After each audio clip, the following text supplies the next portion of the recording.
hacer de una escuela una buena escuela. Creo que en el sentido de educar, en el sentido de la educación, vamos por ese camino. Por eso sabemos que mejorar nuestras escuelas es una tarea que se debe enfrentar de manera urgente, ¿sí? Por eso esta conferencia que la va a brindar una persona que es capacitadísima, ¿sí? Que es un gran referente, es profesora, es licenciada en Ciencias de la Educación, con posgrado en Gestión y Calidad de Organizaciones Educativas.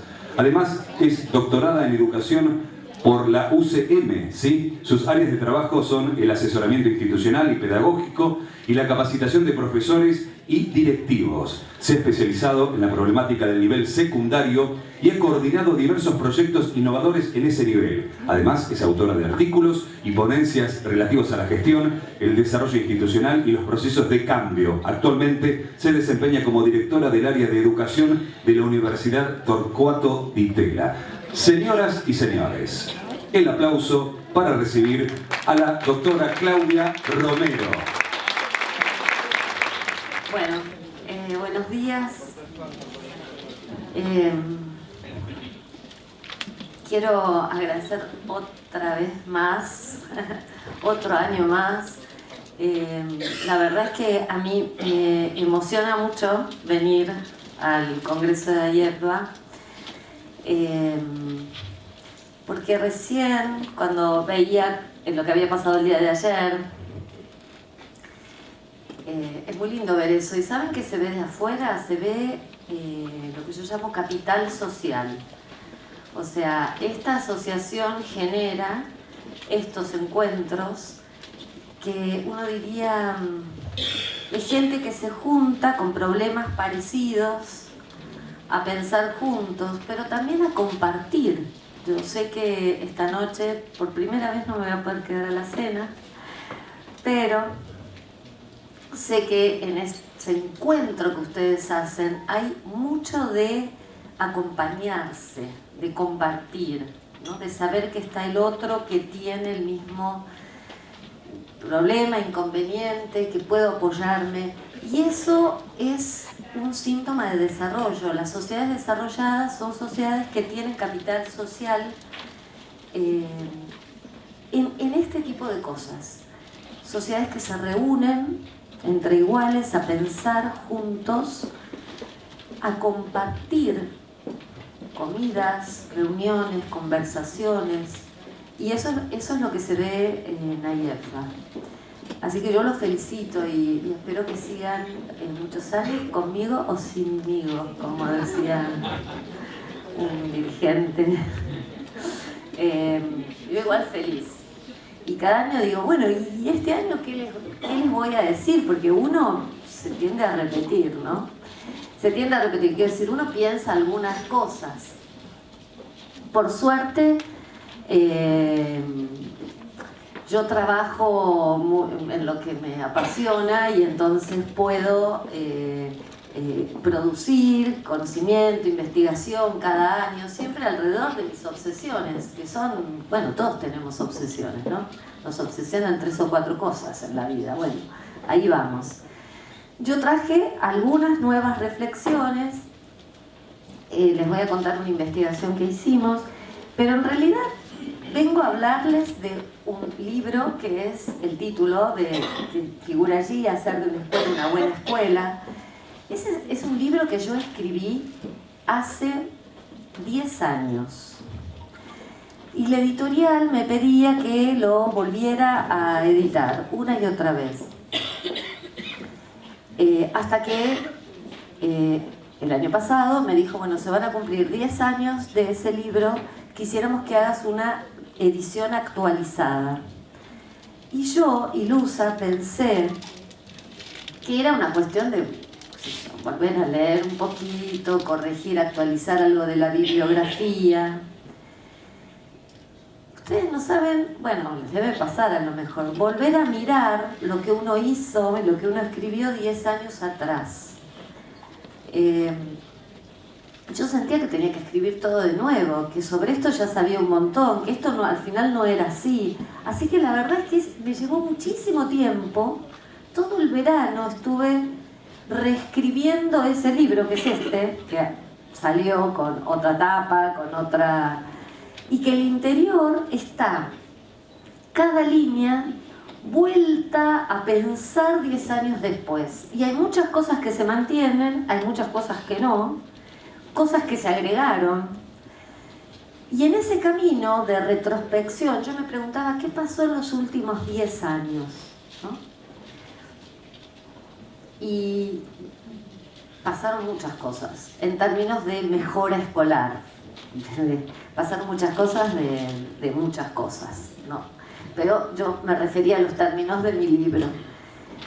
Y entonces me di cuenta que sabemos muchísimo más, de verdad, sabemos muchísimo más sobre cómo mejorar escuelas. En los últimos 10 años, en la investigación a nivel internacional, aportó muchísima información y experiencia sobre cómo se mejoran escuelas.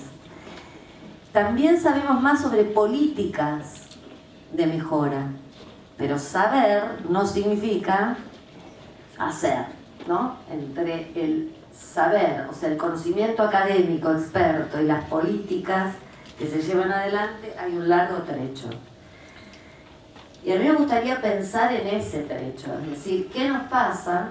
Que sabiendo, porque antes nos pasaba que no sabíamos muy bien cómo y uno iba a ensayo y error.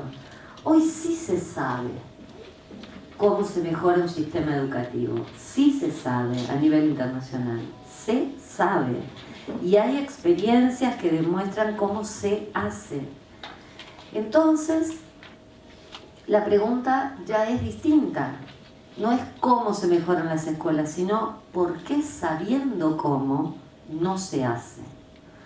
Y esa es la gran pregunta, que yo creo que todos nos las hacemos todo el tiempo. A mí me parece que en economía, en la Argentina tenemos experiencia, no está muy claro qué hay que hacer, ¿no? O todos los días nos dicen algo distinto. Entonces uno dice, estará bien, y tendremos que ir para allá, tendremos que ir para acá, el dólar, no, la convertibilidad, capaz que entramos en default. Bueno, todo ese repertorio argentino que nos ha tenido muy preocupados otra vez estas últimas semanas. Y parece que en economía no hay recetas, sobre todo para problemas como el argentino, que es bastante atípico.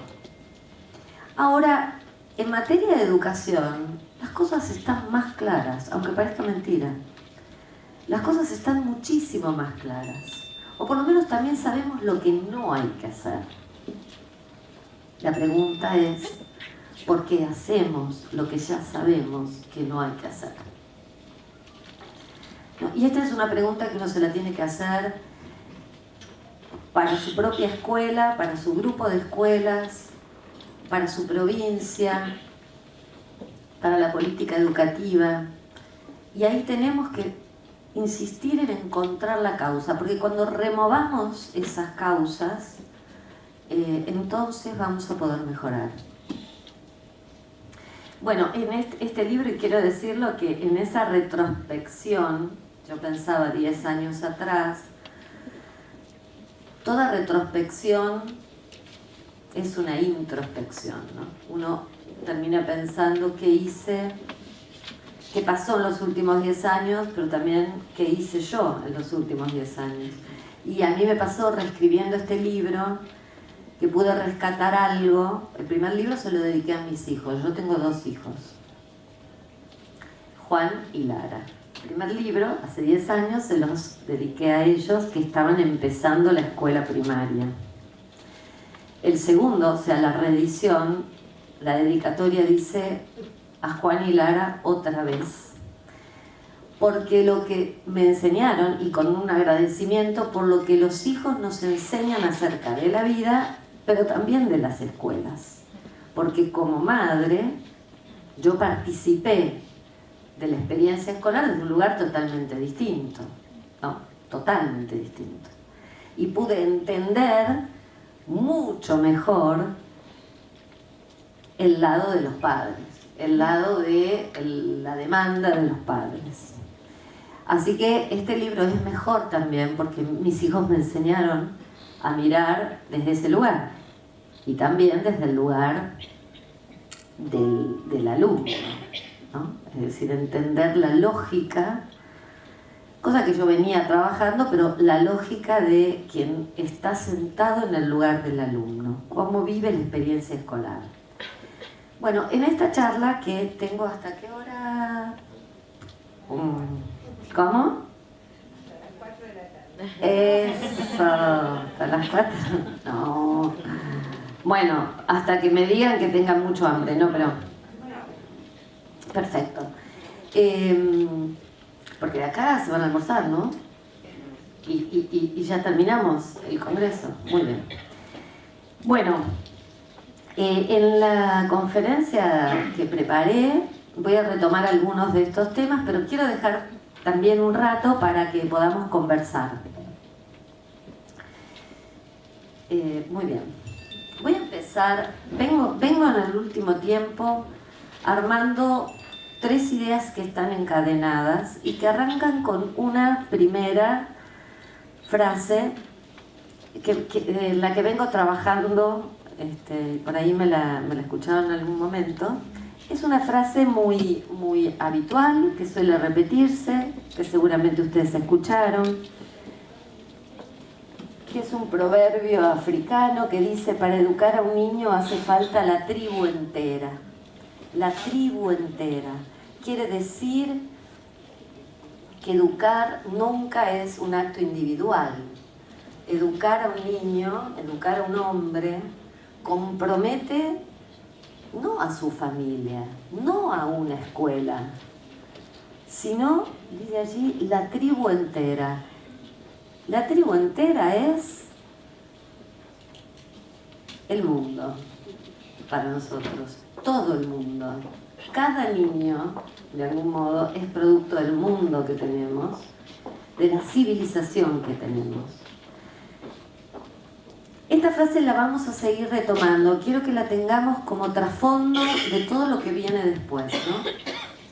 Pero si esto es cierto, uno podría decir, no alcanza con una escuela, no alcanza con hacer buenas escuelas. Y en un punto no alcanza. Yo puedo hacer una escuela perfecta, de hecho hay muchas, donde los chicos pasan adentro de una burbuja mucho tiempo y luego salen a la sociedad y no saben defenderse y no pueden operar. Eso ocurre, ¿sí? Pero de todas maneras, es mejor tener una buena escuela que una que no sea buena, ¿no? Por supuesto. Entonces, esta frase es el disparador que va a alumbrar lo que viene después. Lo que viene después es que les voy a contar una investigación que hicimos, bastante extendida, pero que se las voy a contar de manera muy breve. Resulta que hace unos años, me parece que en el año 2014 fue, la ciudad de Buenos Aires tenía en ese momento una dirección de estadísticas y de evaluación dirigida por Silvia Montoya, que había desarrollado todo un esquema muy de avanzada de producción de información sobre las escuelas. Yo no sé si lo recuerdan, pero habían generado un índice de equidad y calidad educativa por escuela. ¿Qué año fue? 2012. ¿2012? Bueno, me parece... Bueno, puede ser. La cuestión es que se armó esto que significó ponerle a cada escuela de la ciudad de Buenos Aires un índice, un puntaje, si quieren. Ese puntaje es muy difícil armarlo porque ¿qué vamos a evaluar? Hoy escuchamos que a las escuelas se les piden y se las evalúa por los resultados de la prueba Aprender, los resultados de aprendizaje. Esa es una evaluación para mi gusto injusta, porque uno podría tener muy buenos resultados de aprendizaje, muy buenas notas en el aprender, a costa de un altísimo abandono, una altísima repitencia, es decir, ¿no? Una altísima selección. Yo puedo tener muy buenos resultados en términos académicos, pero puedo ser una escuela tremendamente expulsiva y selectiva. Si yo solamente miro los resultados de aprendizaje, podría estar diciendo que las mejores escuelas son las escuelas más expulsivas, más selectivas, que de hecho es lo que mucha gente dice. Cuando solo se miran los mejores puntajes, digamos, aparecen primero las escuelas que tienen la posibilidad de seleccionar la matrícula por su nivel académico. Es decir, por ejemplo, las escuelas que toman examen de ingreso. La pregunta es, ¿esas son buenas escuelas? ¿Esas son las escuelas que agregan más valor? No. O no sabemos. Un índice es interesante cuando junta por lo menos variables duras, como por ejemplo, por supuesto, los resultados de aprendizaje, pero además la capacidad que tiene esa escuela de retención. O sea, todos los alumnos que entraron a esa escuela permanecen en esa escuela. Aprenden mucho y se reciben dentro de los tiempos teóricos. Yo diría que esa definición nos serviría para pensar en una buena escuela. La vuelvo a decir. Una buena escuela es una escuela donde los alumnos ingresan, permanecen aprendiendo, aprenden y egresan en el tiempo teórico. Ese es el índice que armó la Ciudad de Buenos Aires. Tomaban esas tres indicadores. Permanencia, o sea, retención, los resultados de aprendizaje para ver si los chicos aprendían y el tema de que no repitieran o el tema de la sobriedad. Esos tres, uno podría tomar más, ¿no? Pero con 3 está bien. Eso es una medida económica para analizar un sistema. Bueno, se mapeó toda la Ciudad de Buenos Aires y por jurisdicción, por comuna, se sacó un puntaje promedio y cada escuela tenía su puntaje. Su puntaje desagregado al mismo tiempo. Es decir, bueno, tu puntaje general creo que iba de 1 a 10, tu puntaje general es 8, pero en realidad, en resultados de aprendizaje, por ahí tenés un 4. Pero son muy buenos reteniendo, ¿sí? Ahora, los chicos repiten mucho. Y eso les sirve a la escuela muchísimo. Así funciona en Brasil. Así funciona en Brasil, ¿no? Ese índice. Entonces los directores, cuando uno los va a visitar, le pregunta, ¿qué tal la escuela? Bueno, muy bien, este año nuestro índice mejoró 0,2. Nuestro problema está puesto en el abandono, pero no tanto en los resultados de matemática, donde somos buenos. Esto es lo que te contesta un director en Brasil. ¿Por qué? Porque tiene esa información desagregada y porque además, si mejora, recibe recompensa, quiero decir, hay incentivos para que ese director mejore. ¿Qué pasa cuando uno va a ver un director en Buenos Aires, por ejemplo? En la ciudad, en la provincia de la Argentina. Uno le dice, ¿qué tal la escuela? Y te dice, tirando, bien, o pésimo, no me importa, vamos a elegir a alguien que hable con optimismo. No, bien, bien, bien. Acá estamos, tenemos un par de docentes que nos pidieron licencia, una pena porque son docentes buenos, pero no, bien, bien, muy bueno, los paros, viste el contexto, los chicos que faltan mucho. Ni una sola información dura. Esto porque elegí un director dentro de todo optimista. Podríamos tener directores en estado de depresión profunda, directores furiosos, ¿no? Lo que a mí me impresiona es que nadie puede decir enseguida, estoy generalizando, pero no me suele pasar, que me digan, la verdad que estamos muy bien, mejoramos los índices de ausentismo, vamos ahora, estamos trabajando muchísimo con los padres, mejoró la asistencia a las reuniones, pero en primer año no logramos todavía bajar la repetición. Información, no está. Y no está porque no está en la cabeza de los directores. porque están los problemas, pero los problemas están sin dimensionar. Entonces no puedo saber si estoy mejor o si estoy peor. Es como hacer así, ver de dónde viene el viento. A veces la puedo pegar, pero a veces no.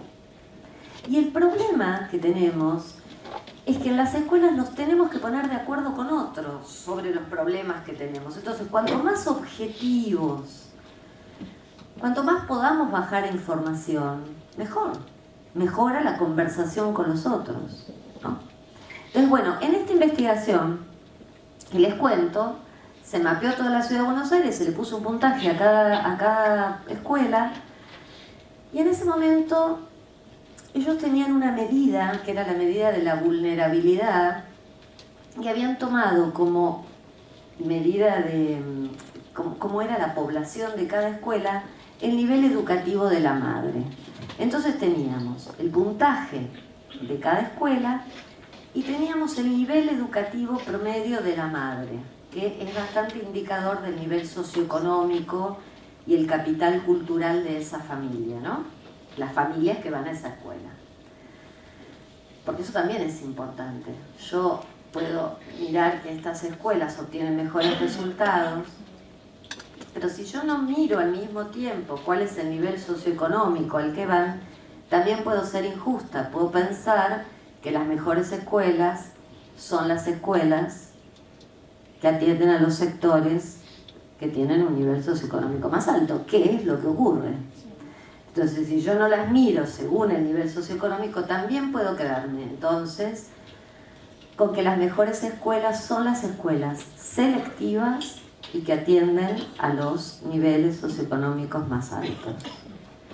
Esto es lo que normalmente se afirma, porque si yo no mido con otros contrapesos, esas son las escuelas que tienen mejores resultados. Bueno, entonces nosotros le pedimos, así, nosotros digo en la Universidad de Itela, el área que yo dirijo, le pedimos, ya que tenía esa base tan formidable, que se fijara si había escuelas que tuvieran un nivel educativo de la madre por debajo del promedio, un nivel educativo de la madre por debajo del promedio, pero que el índice de esa escuela estuviera por encima del promedio. Repito. Le dijimos, Silvia, fíjate, volvé a pasar toda la base de datos y decinos si hay alguna escuela que tenga nivel educativo de la madre por debajo del promedio, o sea, chicos que vengan de casas con nivel económico, cultural más bajo, pero que sin embargo la escuela obtenga un nivel o un índice por encima del promedio. Bueno, me dice, mañana te contesto. La verdad que es una persona muy eficiente. Yo la extraño mucho, pues se fue. Se fue del gobierno, pero se fue del país también, ¿no? A pesar de su carácter, era una persona de esas que no hay que perder, ¿no? En la función pública, porque de una gran capacidad. Bueno, al día siguiente me llama y me dice, ¿sabes qué? Te las pasé en escuelas secundarias públicas. De 147, hay 18 escuelas, solamente 18 en toda la ciudad, que están en ese rango que vos decís. Es decir, que atendiendo a una población más pobre, más deprimida culturalmente, están obteniendo mejores resultados. Digo, bueno, quiero estudiar las 18. Quiero ver qué hacen. Porque ese modelo, vamos a ver qué hacen. Porque lo que esas escuelas están haciendo es lo que llamamos alto valor agregado. Eso lo tenemos que, primero, identificar y luego desparramar por el resto de las escuelas, porque esas son escuelas, super escuelas, ¿sí? Las que logran mejor resultado que el promedio partiendo de un lugar mucho más bajo.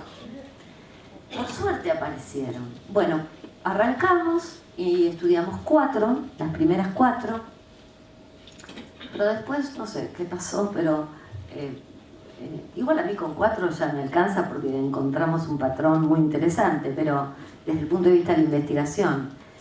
Pero era interesante estudiar 18 porque teníamos todo el universo. Pero bueno, no sé, cambiaron las autoridades. En ese momento el ministro era Bullrich. Perdón. Después de Stiller, no sé si conoce el cambio con Sergio. No, el ministro de la ciudad era Bullrich. Y después, enseguida, nosotros hablamos, la investigación fue en el 2014, que pudimos hacerla, y bueno, cambiaron las autoridades y nos dijeron, no sigan con esta investigación, no importa, no importa.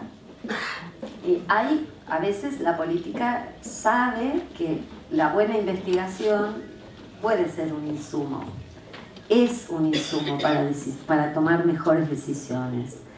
Pero bueno, a veces hay otras urgencias o hay gente que no lo valora. De manera que esta investigación a mi gusto tendría que seguir un poquito más, pero bueno, yo igual les cuento los resultados, porque los resultados están. Tengo acá, escuelas eficaces, 18, entonces lo que les explicaba. Fíjense, en cada comuna, a ver si llega ahí, en cada comuna está este número, es el puntaje que obtienen, el índice que tiene cada comuna. Y de las 4 que estudiamos, una era una escuela técnica de 450 alumnos con 3 turnos, otra una escuela comercial, un poquito más grande, con 2 turnos, otra era una escuela técnica, más grande, con 3 turnos, y esta era una escuela comercial de 1270 y pico, o sea, más grande. En las 18 escuelas, es cierto, no había ningún bachillerato. Eran o técnicas o comerciales. No había bachillerato. Yo no podría sacar una conclusión fundamentada, pero me queda esa pregunta. ¿Por qué no había ningún bachillerato entre esas escuelas? Bueno, tendría mucho para contarles de esta investigación. Lo que hicimos fue entrevistas, focus group con los alumnos, estudiamos todos los números, pasamos varios días observando distintas prácticas en la escuela. Queríamos saber qué hacían estas superescuelas, ¿no? Y lo que les voy a contar acá son algunos de los resultados. Eran escuelas con fuerte marco normativo o organizativo y con un clima de trabajo pedagógico. Quiero decir, eran escuelas donde uno entraba y tenía muy claro que estaban en clase, que no había recreo. Y a ustedes les parecerá que es obvio. Bueno, no, teníamos una escuela testigo también, en la que observábamos lo mismo, y que era una escuela que tenía bajos resultados y bajo nivel educativo de la madre. Y una de las cosas es que uno entraba a la escuela, todas secundarias, ¿no? Uno entraba a la escuela y uno no sabía realmente si había clases o estaban en recreo. Porque algunos cursos estaban adentro, en algunos había profesor, en otros no, había pibes en el patio, sentados, tirados, había profesores en el patio charlando, quiero decir. Y además, el fuerte marco organizativo estaba también en el cumplimiento de los horarios. Observábamos también el tiempo que transcurría entre que se tocaba el timbre y los docentes iban al aula, por ejemplo, que es un tiempo interesante de medir. La entrada y la salida eran cosas que observábamos también, el uso del tiempo, la organización de eso. En fin, una escuela con marco, con horarios, con espacios, con chicos que en clase estaban en clase y en recreo estaban en recreo, con docentes que estaban adentro del aula trabajando. Por ejemplo, una de esas escuelas, la más grande, la comercial, es una escuela muy tradicional, tenía algo muy impresionante, eran muchos alumnos y sin embargo las clases las daban con las puertas abiertas. ¿Sí? yo puedo dar clases con la puerta abierta sin molestar a la clase de al lado, que también está dando clases con la puerta abierta. Eso era un síntoma de que las clases tenían su ruido, su vida habitual, pero que perfectamente podía convivir con el aula de al lado. Este fue uno de los primeros hallazgos que van armando un patrón, ¿no?, de cómo son estas escuelas. Luego vimos que en todas las escuelas había un equipo de conducción y que al menos un miembro, podía ser un vicedirector o el director, algunos tenían incluidos asesor pedagógico dentro del equipo de conducción.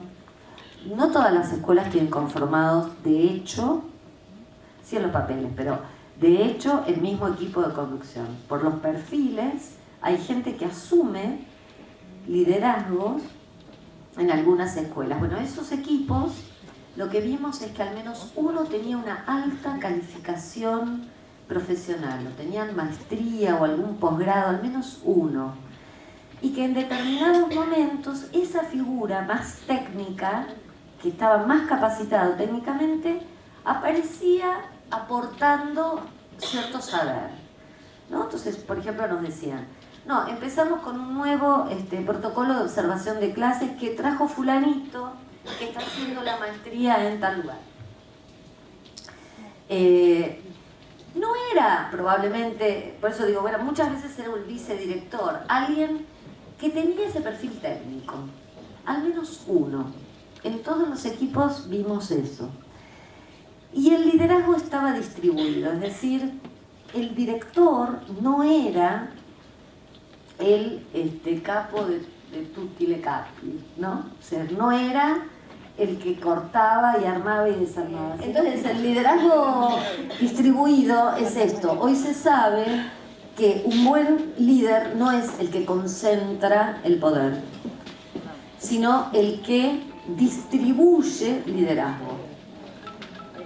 Un buen líder no es el que se va de la escuela, se jubila, renuncia y la escuela se cae. Muchas veces decimos, no, porque la escuela en la época de fulanito era fantástica, y fulanito era un líder extraordinario. Fulanito se fue, la escuela se cayó. Fulanito no era un líder extraordinario. Porque una de las razones del buen liderazgo es producir sucesiones, producir liderazgos, empoderar a otros para que si yo no estoy, el plan de trabajo siga adelante, porque lo que se lidera es un plan de trabajo, ¿no? Una institución en un aquí y ahora, o sea, un plan de desarrollo de esa institución. Entonces, en esas escuelas nosotros veíamos que había un liderazgo distribuido y con un componente profesional, técnico. Otro elemento que vimos es que vimos funciones más que estructuras. Por ejemplo, la función de orientación. En algunas escuelas, en todas se cumplía la función de orientación a los alumnos o de apoyo a los aprendizajes. En algunas eran los tutores, todas tenían tutores. Pero en algunas escuelas los tutores cumplían esa orientación. En otras no eran los tutores, aunque estaban, eran los preceptores. Por una idiosincrasia particular de la escuela, el cuerpo de preceptores era un cuerpo que trabajaba en equipo y que había avanzado bastante en esto del diálogo con los alumnos, el apoyo. Y bueno, lo importante era que la función de orientación y tutoría se lleve adelante. A veces creemos que con inventar el cargo estamos asegurando la función y creemos que porque ahora muchas escuelas tienen tutores hay o se cumple la función de tutoría, y eso no es así. Nosotros podemos tener cargos nuevos, equipos de orientación y no tener orientación. Podemos tener asesores pedagógicos y no tener asesoramiento pedagógico. Y a veces podemos tener muy buenos vicedirectores que hacen asesoramiento pedagógico, o muy buenos preceptores que llevan adelante funciones de tutoría. ¿Sí? ¿Estamos de acuerdo? Entonces, muchas veces desde la política educativa se escucha que se dice, no, pero si creamos no sé cuántos cargos de equipos de orientación, pero podés crear los cargos pero no asegurar la función, porque para asegurar la función, además del cargo, o además de personas designadas para eso, tengo que tener capacidades para llevarlo adelante y un proyecto institucional para llevarlo adelante. Y eso es lo que muchas veces no se construye. Pongo el cargo como si fuera un ingrediente mágico que con solo el cargo se reorganiza todo. Y no es así. Y conozco muchas escuelas que no tienen el cargo formal de tutor y sin embargo la función de tutoría, el acompañar a los alumnos, incluso a los que tienen más dificultades en su trayectoria escolar, se lleva adelante por un trabajo que hacen los propios docentes, por ejemplo. Entonces, a veces, más que mirar los cargos, tenemos que mirar las funciones. ¿Quién y cómo se desempeña la función de tutoría? ¿Quién y cómo se desempeña la función de supervisión? Porque también puedo tener supervisores y no tener supervisión, ¿no? Puedo tener directores y no tener dirección.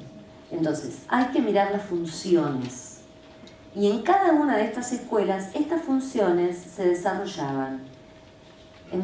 Eran potentes, pero no estaban siempre en las mismas personas, en los mismos cargos. ¿Sí? Podían estar independizadas de los cargos.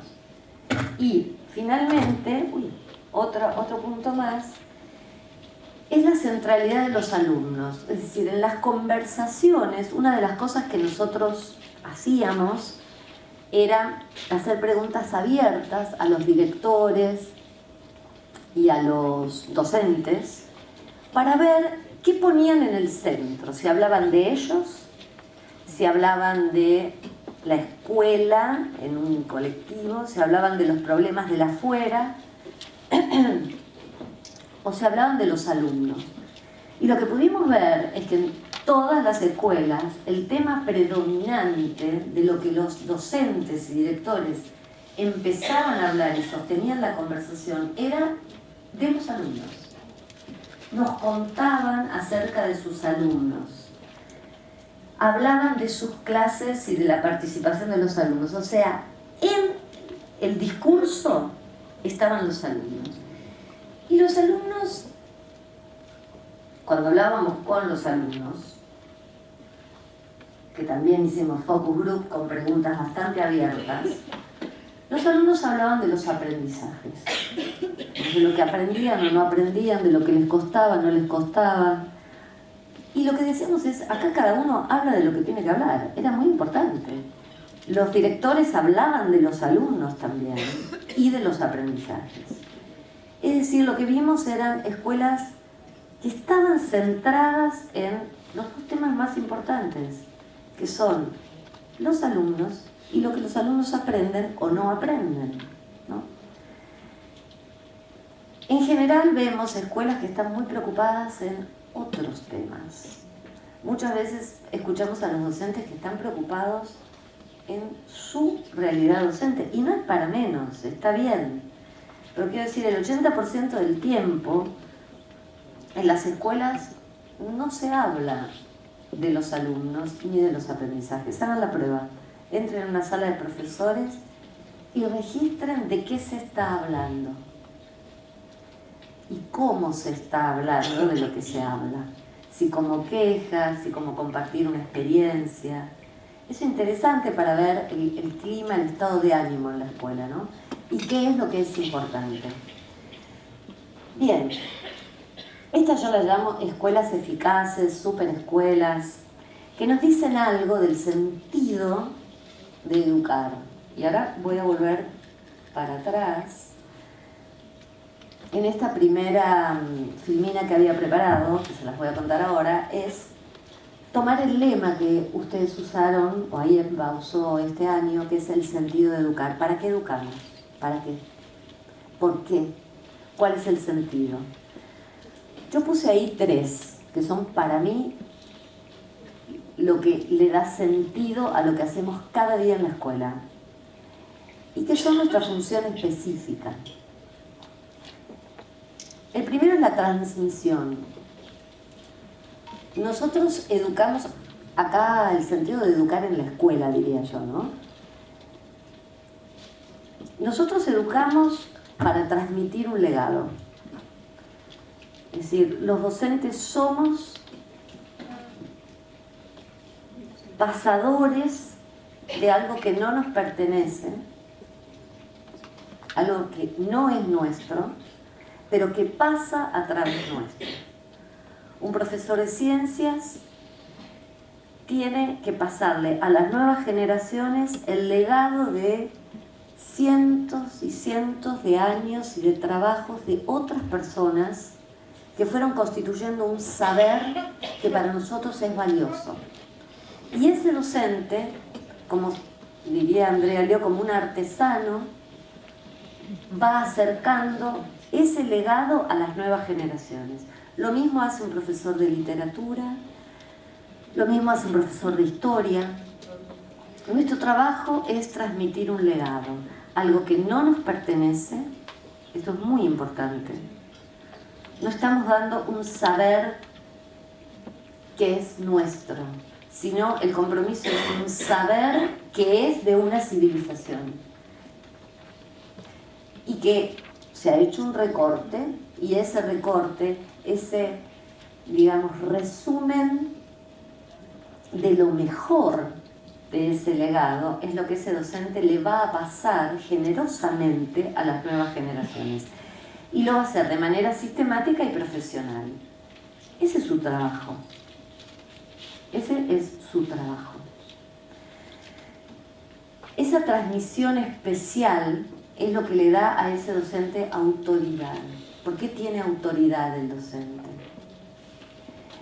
Porque él recibió el legado primero. Simplemente. Y sabe, o debería saber, cómo transmitirlo. Es ese pasaje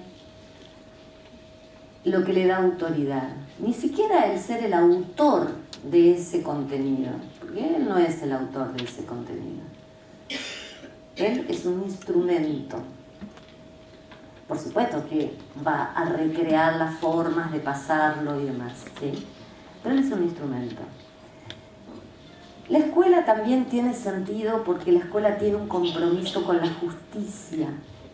La escuela tiene que producir igualdad de oportunidades. Para eso se crea la escuela pública. Ese es el sueño de Sarmiento. Sarmiento lo que dice no es que no había escuelas antes de Sarmiento, había escuelas, por supuesto. Pero no era la escuela igual para todos, pública, gratuita, laica. La que inventa Sarmiento es la que dice todos tienen el mismo derecho. No importa la cuna, importa la escuela. Entonces, no solo la escuela tiene que transmitir, sino que en esa transmisión tiene que garantizar igualdad de oportunidades. Por ejemplo, aquellos que arrancan más abajo o que vienen de familias con nivel cultural, capital social más bajo, la escuela tiene que compensar. Eso es producir igualdad de oportunidades. Hoy sabemos que para lograr igualdad el camino no es la homogeneidad, lo sabemos, sino la diferencia. No debo hacer con todos lo mismo, ni todas las escuelas tienen que ser iguales, porque en la diversidad está la posibilidad de incluir las diferencias. ¿Sí? Esto lo hemos sabido bien en los últimos años. Y hay un tercer, para mí, sentido de educar, que es lograr construir identidades. Construir identidades, pues las identidades para mí se construyen, las individuales, pero también las de la comunidad y la de los países. La identidad no es una cuestión de repetición, lo hemos hablado muchas veces, también con ustedes. Las identidades hoy están abiertas, lo que nuestros hijos quieran ser, lo que nuestros alumnos elijan para su vida, no es algo que surja de la repetición de lo que han hecho sus padres, ¿no? ¿Se acuerdan el año pasado, los que estuvieron el año pasado, que yo decía, ¿quién quiere que su hijo sea docente? Ninguno levantó la mano, ninguno levanta la mano. Y esto lo repito y lo pregunto y lo pregunto. Bueno, acá a lo mejor sí, porque hay acá algunos padres que ya tienen la segunda generación en el colegio, es un auditorio especial. Pero en general es como choqueante para mí cuando digo, ¿quién, le pregunto a docentes o a directores, ¿quién quiere que su hijo sea docente? ¿Quién quiere que su hijo sea director de escuela? Es más, muchas veces digo al supervisor, les he preguntado, ¿quién quiere que su hijo sea supervisor? Y me miran con una cara y me diciendo, ¿cómo se te ocurre preguntar semejante cosa? ¿No? Es decir, ¿no? ¿Estás seguro que no? ¿Y qué querés que sea? No sé, lo que él quiera, que sea feliz, bueno, ya lo hablamos de esto. Entonces, esa institución, esta sociedad abierta, permite la construcción de identidades y la escuela tiene que estar para eso, para apoyar ese proceso abierto de construcción de identidades sociales, comunitarias. Hoy las escuelas están atravesadas profundamente por el tema de las identidades, en este empoderamiento que han tenido las chicas, no sé si a ustedes les pasa, pero las jóvenes entre 15, 16, 17 años están en una pelea fuerte por una nueva identidad, ¿no?, de las mujeres y de sus derechos. Y muchas escuelas están atravesadas por este conflicto hoy, que sí los pañuelos, no los pañuelos, ¿qué hacemos con la docente que viene con el pañuelo colgado? No sé si les pasa. O con la docente que empezó a hablarle con el lenguaje inclusivo, y entonces, ¿qué hacemos? Y se explicamos, ¿dejamos que hable con lenguaje inclusivo? ¿No dejamos? ¿Le sacamos el pañuelo? Son temas que hoy están pasando en el día a día de cada escuela y que constituyen un momento de discusión y conversación. No hay una respuesta correcta. No es cierto que no hay que dejar que las docentes lleven el pañuelo, no lleven el pañuelo. Esto depende de cada institución, es un acuerdo institucional. Pero lo que no podemos hacer es desconocer que el problema existe, ¿no? Y que ese problema es un problema de construcción de nuevas identidades. Las mujeres están en un proceso, digamos, las mujeres y los varones, ¿no?, en un proceso de reconstrucción del rol de la mujer en la sociedad. Y se nota en la escuela. Entonces, y la escuela está para eso, es parte de su función. El sentido de educar, escuelas que educan a pesar de todo, y vuelvo a pasarles, no me voy a cansar, de lo que yo hace ya 10 años identifiqué como las 10 condiciones para una buena escuela. Las voy a pasar rápido, están en el libro, no estoy pasando un aviso del libro. El que quiera me da el nombre y se lo mando yo. No quiero, no.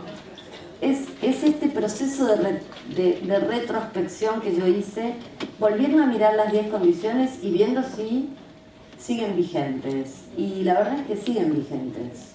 Voy a pasar rápido, solamente para mencionarlas. Aprovechar el tiempo para la enseñanza. Una buena escuela no pierde tiempo. Solo usamos el 65% del tiempo de cada día de clase dedicado a la enseñanza, según una medición del Banco Mundial.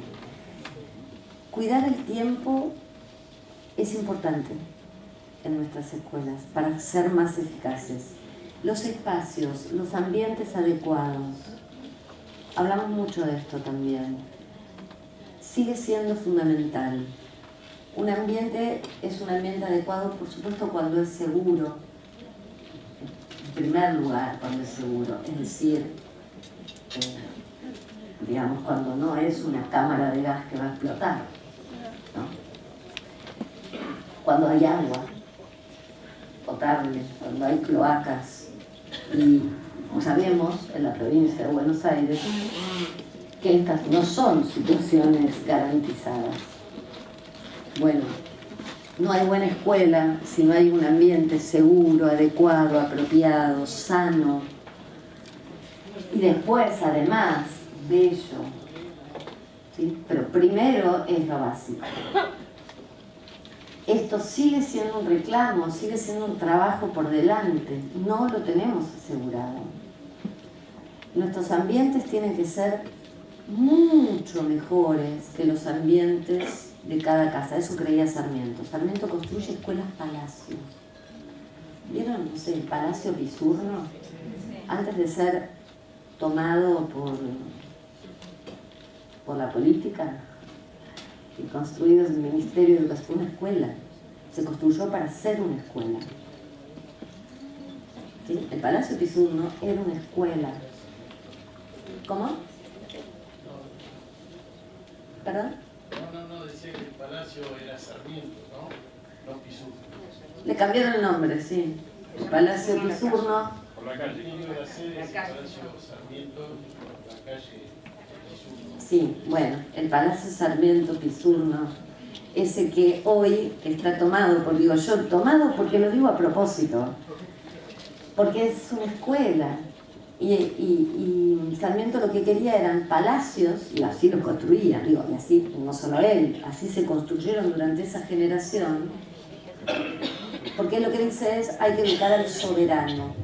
El soberano es el pueblo, ¿no? Para Sarmiento. Las escuelas son los palacios del soberano, los palacios para los niños.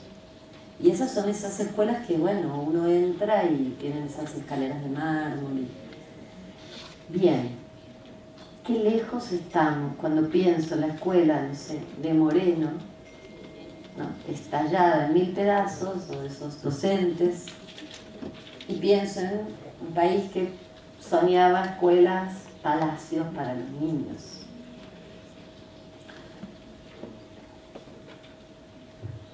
De manera que ahí tenemos una deuda enorme. Y uno lo puede pensar a nivel de su escuela y hacerse esa pregunta: ¿cómo son los espacios y los ambientes de mi escuela? Pero también uno lo puede pensar en términos de políticas. ¿Cuáles son las políticas de enriquecimiento y de cuidado de los ambientes? Bueno, un proyecto escolar conocido y compartido, hemos hablado mucho de esto. No hay una buena escuela si la escuela no está plasmada en un proyecto. No se trata de hacer proyectos en la escuela, sino de hacer de la escuela un proyecto, un sueño. Un sueño. ¿Qué quiero yo lograr con esta escuela? Y que ese sueño esté muy claro. Bueno, planificación y seguimiento de la enseñanza, que es el corazón de cualquier proyecto escolar. La enseñanza hay que planificarla y la enseñanza hay que seguirla, monitorearla, evaluarla. Enriquecer la enseñanza con recursos, no necesariamente o solamente con pantallas. Tenemos que sacar a los chicos de la escuela. Ya sé, no me digan. Ya sé, los temas, todos esos temas. No importa, hay que correr esos riesgos, la responsabilidad civil, la cosa, la autorización. Hay que sacar a los chicos de la escuela. ¿Qué quiere decir eso? Llevarlos juntos a lugares públicos, sentarse en una plaza, ver lo que ocurre, ir a un museo, llevarlos de viaje. Esas instancias son irrepetibles. Hoy las familias, muchas familias, no hacen eso con los chicos. Y los viajes, las salidas, son momentos extraordinarios de aprendizaje con otros. Hay salidas súper sencillas, muy fáciles. cero riesgo, o bueno, con poco riesgo, y que agregan tanto valor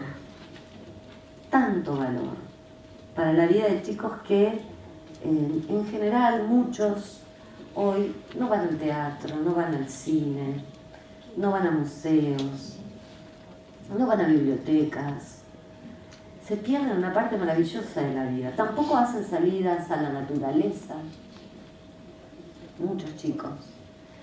Entonces, a mí, por ejemplo, uno de los enriquecimientos fundamentales que la escuela puede hacer son los viajes.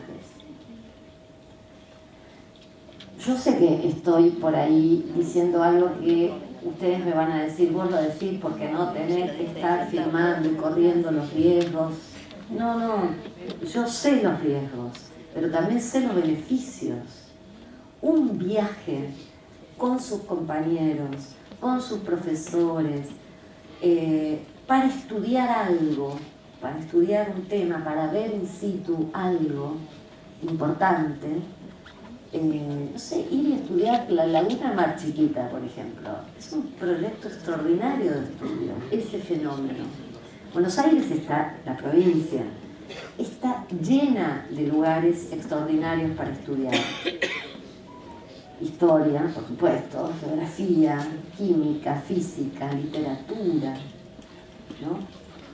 Muévanlo, muevan a los docentes, yo sé que es difícil, yo sé, pero lo que ganamos ahí es maravilloso. Bueno, altas expectativas, todo esto supone que creemos que todos los chicos pueden aprender, que todos los docentes pueden enseñar, que todos los directores pueden ser buenos directores. Volver a revisar cuáles son nuestras expectativas y considerarnos capaces de tener altas expectativas. Apoyo a los aprendizajes. Una buena escuela es una escuela no que cree que todos los chicos son capaces de aprender, sino que sabe que muchos necesitan apoyos para aprender. Esa es la buena escuela, la que arma los apoyos que muchos chicos van a necesitar, no la que no necesita apoyos. Esa también es una versión exitista que tenemos del aprendizaje. Yo, una de las primeras cosas que hago cuando llego a una escuela es contame, no los premios que se sacaron, contame cuál es el sistema que ustedes tienen de apoyo a los aprendizajes. Y para mí ese es el termómetro. La que te dice, ¿cómo apoyos? Ah, bueno, listo, ya está. Son esas escuelas ásperas, digo yo, donde el que aprende, aprende, y el que no aprende, viven apoyadas en el trabajo que hacen los profesores particulares en las casas de los alumnos, ¿no? Cuyo éxito se basa en eso. Bueno. Obviamente una buena escuela es una escuela que se relaciona con las familias y con otras instituciones, que hace evaluación y autoevaluación, y la última, ustedes saben que yo tengo acá puesto mi corazón.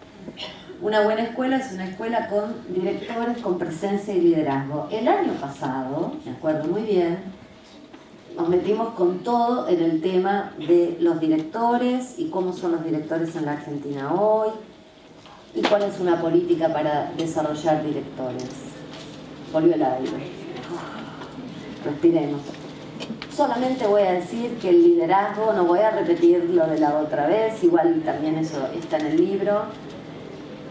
Un buen liderazgo, un buen directivo es un liderazgo, como dije, distribuido, es decir, que empodera a otros.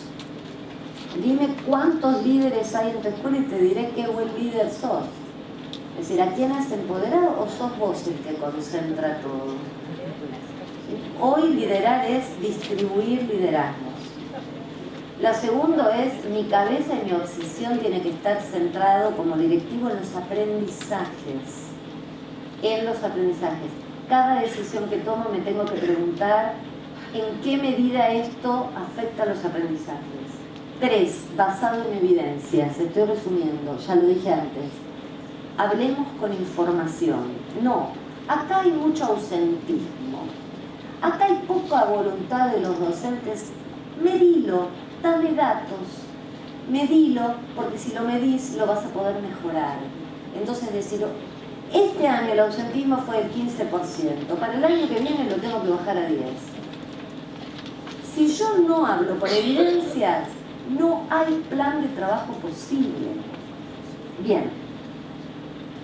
Yo inventé un modelo en el nuevo libro que es el modelo de las 3C, que es un modelo de desarrollo de capacidades y cambio.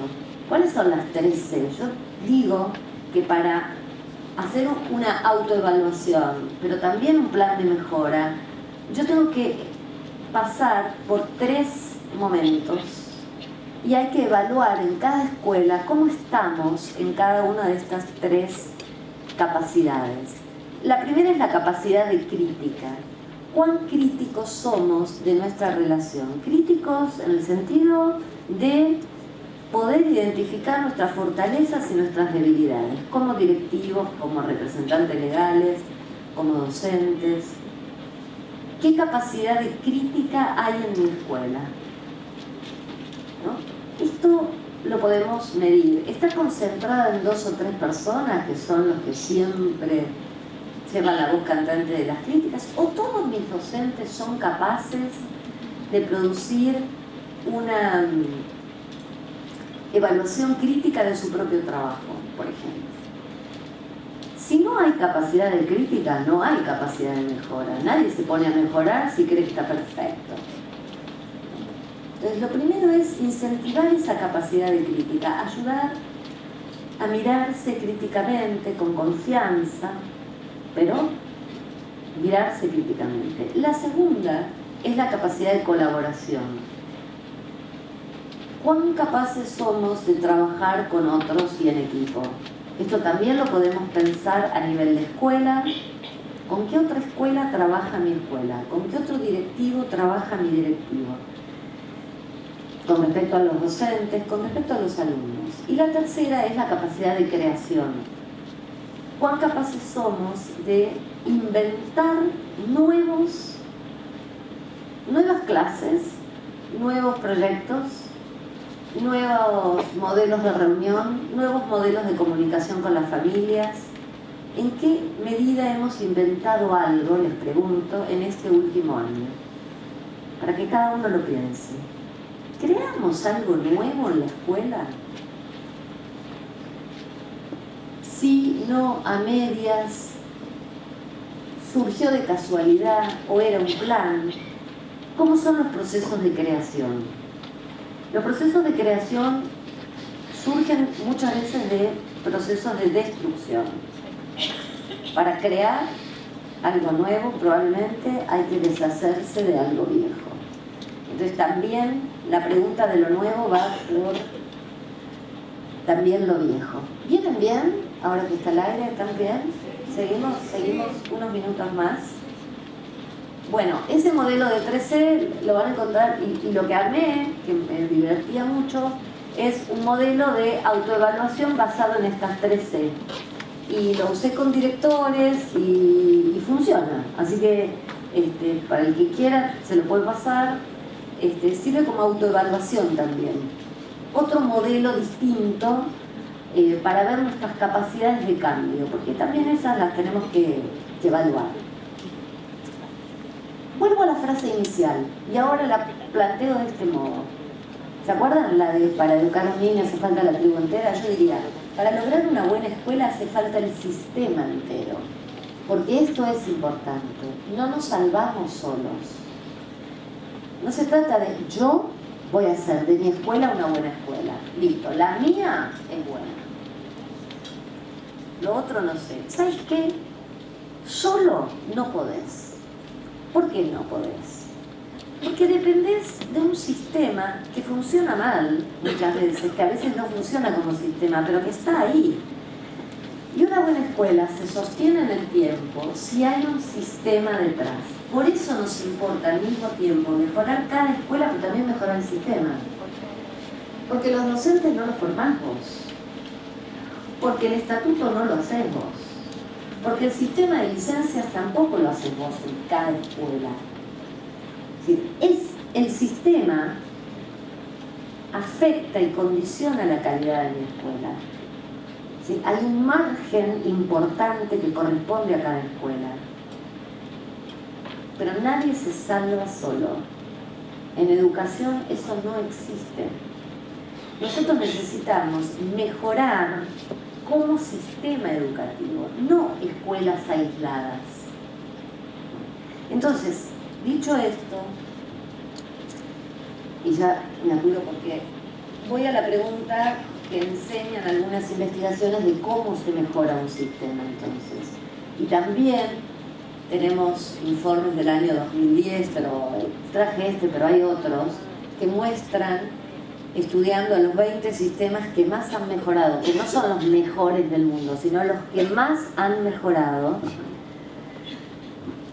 Fíjense que hay sistemas que son nacionales, Chile, Inglaterra, pero también hay sistemas subnacionales, como Minas Gerais en Brasil, Ontario en Canadá. Son los que más mejoraron. Algunos eran muy malos y pasaron a ser malos. Otros eran malos y pasaron a ser regulares. Pero no importa, lo que estamos estudiando no es a lo mejor, ¿se entiende, no? Estamos estudiando, a ver, lo mismo que estudiaba yo con las escuelas. Yo no estudié las mejores escuelas, en escuelas eficaces, sino estas que logran que estos pibes que están acá abajo aprendan más que el promedio. Acá es lo mismo. ¿Qué hacen estos que logran pasar de un nivel al otro? ¿Qué están haciendo? Y es impresionante. Lo que sabemos hoy es que un sistema puede mejorar de forma significativa, independientemente de dónde empiece, en el término de 6 años. Lo que muestra esta investigación de McKinsey y otras es que es mentira que hay que esperar 20 años para mejorar un sistema. Que en 6 años, o sea, uno diría, vamos a poner, en 2 periodos presidenciales, uno puede mover la aguja. Si hace, yo lo llamo la fórmula 6-6, si hace estas 6 cosas, 6 intervenciones que son comunes en todos los niveles de desempeño. Construir capacidad de docentes y directivos, evaluar a los alumnos, mejorar la información del sistema, tener mejores políticas y leyes, revisión del currículum, remuneración y reconocimiento adecuado para los docentes. 6 intervenciones en 6 años sostenidas en el tiempo mejoran un sistema. Esto es lo que hay que hacer. Las 10 condiciones son las que hay que garantizar en las escuelas. Es lo que yo decía antes, ya sabemos esto. Ahí está. Están los casos, están las experiencias. Hay que hacerlo y hay que demandar que se haga. Hay 2 condiciones más para una política de mejora, decía yo. No quedarnos solo en el modelo de competencias e incentivos, sino también atender al modelo de desarrollo de capacidades. Estoy harta de escuchar que se diga que hay que incentivar a los docentes para que se capaciten o para que sean mejores docentes.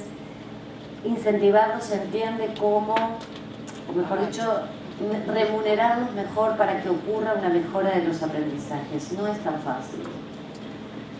Si nosotros mañana duplicamos el sueldo de todos nuestros docentes en matemáticas, no vamos a lograr que enseñen mejor matemáticas. Eso no es así, desafortunadamente. No es tan fácil. No es tan fácil. No estoy diciendo que no hay que duplicar el sueldo, hay que duplicarlo. Lo que digo es que no alcanza solo con eso. No, la mejora de la educación no es una mejora simple de inyección de recursos, ya lo sabemos, ¿no? Entonces es incentivos y recompensas, pero también desarrollo de capacidades. La otra condición, que es incluir la voz de los alumnos, un poco lo decía antes, hay una pregunta de Fulan que es muy provocativa, que dice, no estamos escuchando a los alumnos, no estamos poniéndonos en su piel. ¿Qué les pasa en la experiencia escolar? ¿Qué sienten en mi escuela? ¿Cuán felices son en la escuela? ¿Eso importa? Sí. está directamente relacionado con la posibilidad de aprender. Y la pregunta de Fulan es bastante provocadora. ¿Qué sucedería si tratáramos a cada alumno como alguien cuya opinión importa? Y yo los invito a que se hagan esa pregunta. ¿Qué sucedería si en mi escuela yo trato al alumno, no al papá y a la mamá, al alumno? Que no son lo mismo, ¿no? Terminamos muchas veces escuchando a los padres, la opinión de los padres, lo que opinan los padres, lo que los padres quieren que hagamos con los hijos. Y no digo que esté mal. Empecemos a escuchar a los chicos un poco más. Los chicos, ¿por qué?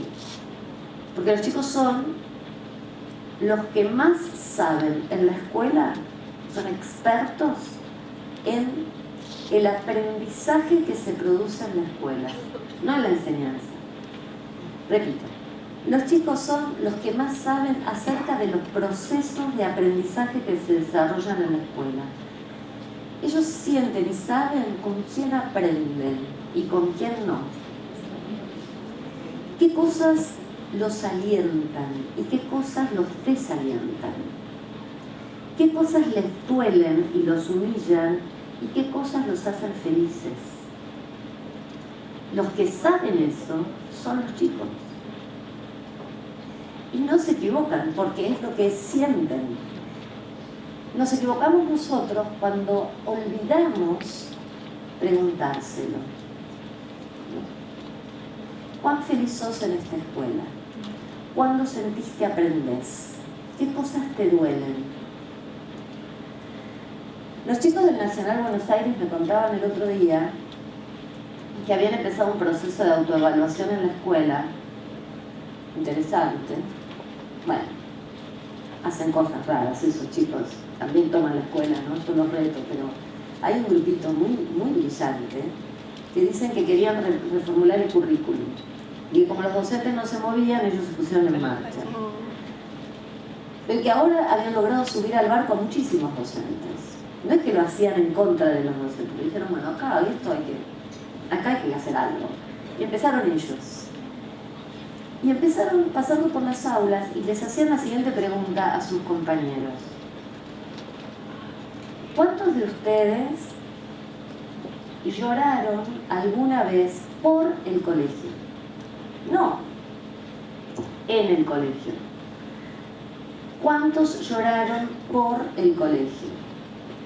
Iban por las aulas y resulta que todos levantaron la mano. En todas las aulas, todos los chicos habían alguna vez llorado en sus casas por el colegio. O sea, porque sentían que no podían, porque habían sentido alguna injusticia, por lo que sea. Entonces los chicos cambiaron la pregunta y empezaron a preguntar cuántas veces lloraron por el colegio. Empezaron a cuantificarlo. Esto es una forma de recuperar la experiencia escolar que se está viviendo desde la perspectiva de los chicos. Eso ayuda a mejorar muchísimo, es un gran termómetro. Podemos hacerlo de una manera formal o informal.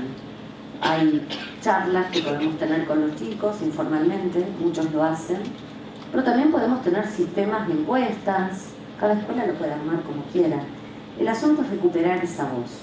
Voy terminando. Entonces, reformulo. Para lograr una buena educación, hace falta una sociedad entera.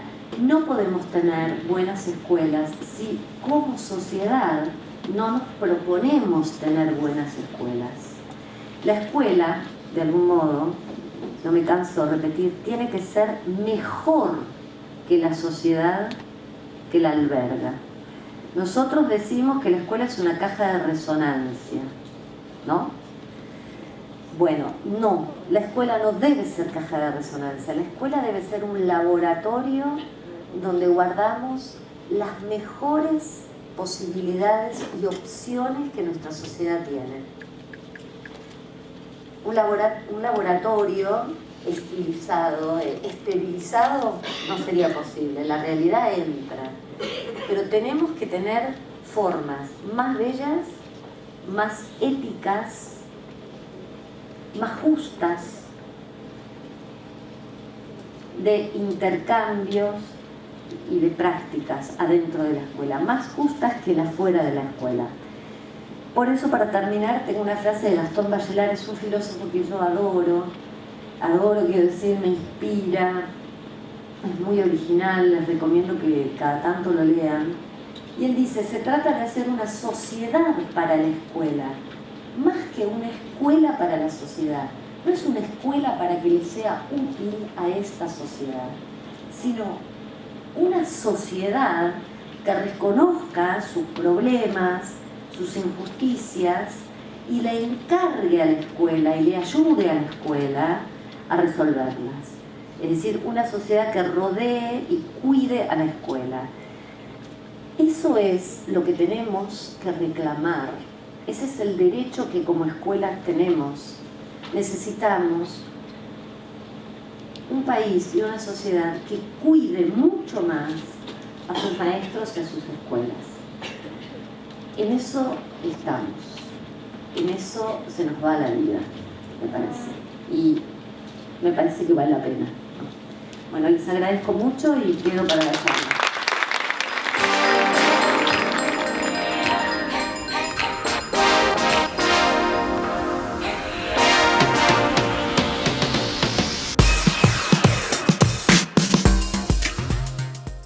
Vamos a convocar a la presidenta de AIECPA, Mónica Espinosa.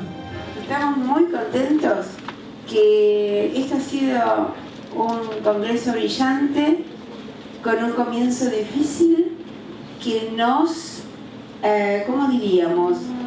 Que nos palmeó para que aprendamos a superar dificultades con altura, con cariño, con bonomía, y así fue.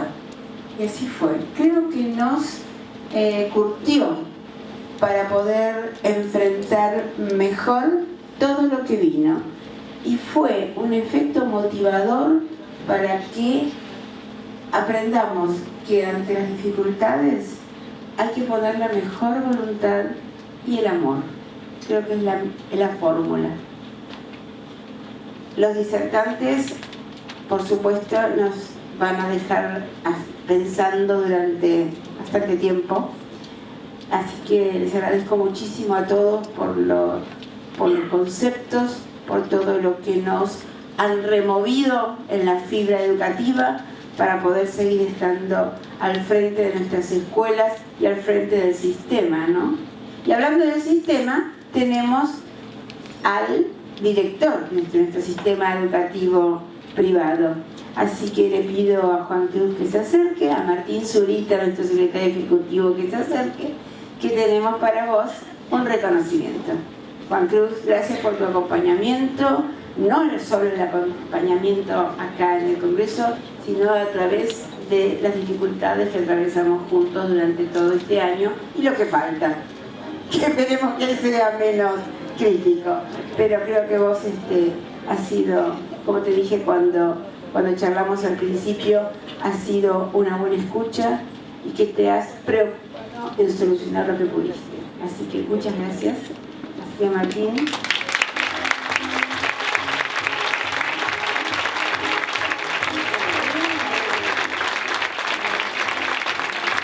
Después para la foto. Ahí está el reconocimiento de AIECPA para Juan Cruz Rodríguez, que es el director de DIEGEP en la gestión privada en la provincia de Buenos Aires. También queremos agradecer la presencia en este momento de Leonardo Tasca, el presidente de la Federación Empresaria de Buenos Aires, de FEBA, en la cual ya comentamos al principio que nosotros éramos recientes. ¿Podés saludar? ¿Cómo no? ¿Cómo no va a poder saludar? No se le niega el saludo a nadie. ¿Qué tal? Buenos días. No quería irme sin, no que me conozcan a mí, sino a quien represento, que es la Federación Económica de la Provincia de Buenos Aires. Y tomando como, descontando la importancia de este congreso, no quería ir, ya que nosotros venimos del mundo productivo, no quería dejar rápidamente una o dos reflexiones, porque para nosotros es muy clave la educación, el sistema educativo ligado a la producción. Por eso cuando escuchaba a la doctora Romero, digo, por ahí alcanzo a decir que se podría agregar en esos 10 ítems que ella tiró para que sea una buena escuela. Digo, por ahí logro en un minuto decir cuál puede ser el 11. Había un economista, Friedrich List, que en la Argentina no se lo estudia, que en una reunión de economistas él preguntó cuál era la riqueza de las naciones. Y bueno, como eran todos economistas, cayeron en lo clásico. Bueno, los ríos, la minería, el petróleo, el gas. Casi todos coincidieron que era esa la riqueza de las naciones. Él no habló y dijo, la riqueza de las naciones no era que se quería pegar un tiro, sino que dijo, la riqueza de las naciones está acá. Porque decía que había países que tenían todo eso que ustedes habían nombrado y eran ricos, y había otros países que también tenían todo eso que ustedes han nombrado y son pobres. Quiere decir que la clave está en una clase dirigente que use el recurso. Usted lo puede tener, puede ser un país muy rico, y a veces les pasa, no sé si a ustedes les ha pasado, como me ha pasado a mí, que por distintas razones frecuento extranjeros, y te dicen, che, pero ¿cómo que este país anda mal con todo lo que tiene? Si ustedes tienen todo, a ustedes no les falta nada. Y yo siempre le digo, sí, nos falta algo, nos falta la clase dirigente. Porque los recursos los tenemos. Y en ese camino de formar a la clase dirigente, de tener una clase dirigente adecuada para resolver nuestros problemas y salir hacia adelante, la escuela cumple una función fundamental. Pero bien lo dijo la doctora Romero, la escuela ligada a la sociedad, que haga no un sujeto usuario demandante, sino que haga un sujeto responsable, que asuma las responsabilidades. Decía muy bien ella, y todos ustedes coincidían con ella, que nadie quiere ser docente. No es asumir responsabilidad, tampoco quiere ser policía. Y alguien tiene que cuidar la seguridad o participar de la parte. Nadie quiere ser barrendero y alguien tiene que limpiar una ciudad. En ninguna localidad de la provincia de Buenos Aires quiere tener las cárceles. Y bueno, en algún lugar tienen que estar las cárceles. En consecuencia, reitero, la importancia, y por último, en mi calidad de no docente, me voy a permitir decir algunas cosas que por ahí pueden ser de reverencia. La escuela, a mi modo de ver, da instrucción, no educación. La educación es una cosa mucho más amplia. Debe participar el Estado en toda su forma, incluida la familia, el sistema productivo. Yo, por naturaleza, soy alberdiano. Alberdiano en su discusión con Sarmiento decía, al lado de los centros educacionales tienen que estar las grandes fábricas. Es decir, Alberdi decía que lo que moraliza es la industria. Por supuesto que no estoy hablando en contra de la escuela, hay que avanzar con la escuela como avanza. Pero tiene que ser un sujeto que asuma sus responsabilidades, que sepa sus derechos antes que sus reclamos, y en eso es clave la escuela. En consecuencia, AIEDBA se acaba de incorporar a la Federación Económica de la Provincia de Buenos Aires, que es una entidad gremial empresaria y definida como PYME. Nosotros no tenemos entidades supranacionales o multinacionales entre nuestros socios, como tampoco tenemos comercio de origen extranjero en nuestros socios. Somos una entidad jugada con el destino del país, una entidad netamente PYME, y en consecuencia considera a la instrucción, a la educación, una área clave para que desde la escuela, junto con los demás sectores, podamos hacer realidad aquella idea que nosotros tenemos. Moraliza la industria, y un ciudadano ocupado con un salario digno se ocupa de todas las vacunas, se ocupa de mandar a su hijo al colegio, se ocupa de comprar un terreno y se ocupa de hacer la casa. Nosotros consideramos que el ordenador social es por naturaleza, por primacía, el trabajo. En consecuencia, por supuesto que sí, tiene que ser un ciudadano que ha pasado por la escuela. Así que muchísimas gracias, y gracias por aguantarme estos 2 minutos. Así que espero, como dije al comienzo de la actividad, que el sábado, sea hoy, por lo menos nos hayamos planteado cuál es el sentido de educar, y si no lo hemos encontrado aún, pues que esto sea un disparador para buscarlo, encontrarlo y ponerlo en marcha. ¿Dónde está el sentido de educar? Nos vamos a casa con la pregunta repiqueteando, y cada uno de nosotros vamos a encontrar un sentido de la educación. Ya tenemos que poner en marcha. Gracias nuevamente a todos por